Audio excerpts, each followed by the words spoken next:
30, 2024. So, oras po natin ngayon ay 1:15 PM ng hapon. So, to sum up this vlog, ang ginawa ko sa pagbablog which is plinag ko yung before and during the cultural show. Balik tayo sa sa pinaka last week ng March, and of course sa first week ng April, mga 1, 2, 3, 4, mga ganyan, and of course yung sa March 29, 30, ganyan. So kasi ang role ko sa cultural show which is assistant stage manager ako. Doon ako na-assign ng aming director sa cultural show.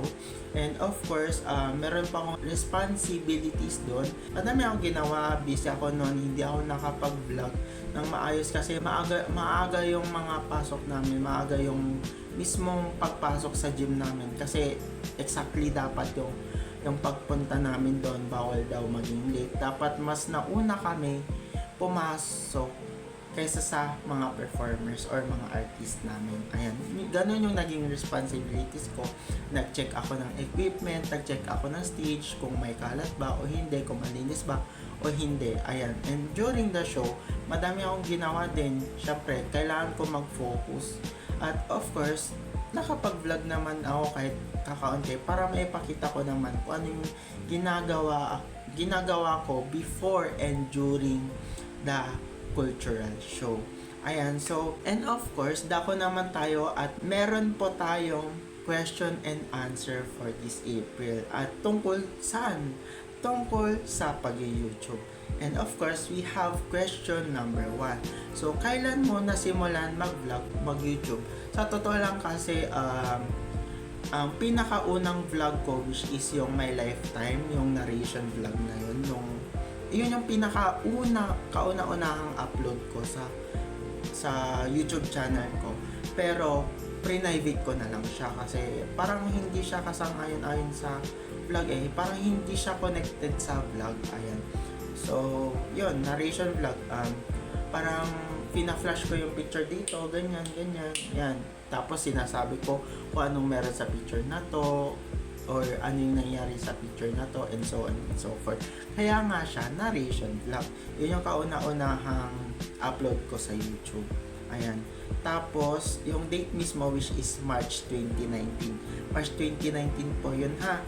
Before pandemic. Ayan. Of course, sumunod na din yung prank vlog at saka sumunod na din yung outing namin grade 11. Yan, nakita nyo naman. Next po tayo, sino nag-inspire sa'yo sa pagbablog?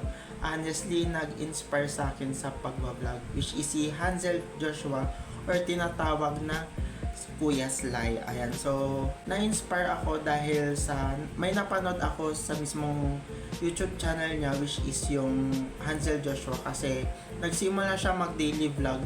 So parang napag-isipan ko, parang yung pag-upload niya parang napag-isipan ko na what if mag-daily vlog ako, pero wait lang, daily vlog mas maganda na lang na weekly vlog. Ayan, so weekly vlog na daily vlog, parang katulad ng mga previous uploads ko, mga weekly vlog 1 to 4. Ayan, so sa weekly vlog na yon parang daily siya, parang it's isang week na yon, tapos compilation siya ng day 1, day 2, day 3, day 4, day 5, and so on and so forth. Parang compilation siya sa iisang linggo. Ayan, so kaya siya weekly vlog, common sense. Ayan, so kung anong nangyayari sa loob ng isang linggo or isang week na yon. And of course, nung natapos ko na yung weekly vlog, parang binala ko na lang naman na mag-monthly vlog. Kasi sa totoo lang, nakakapagod po.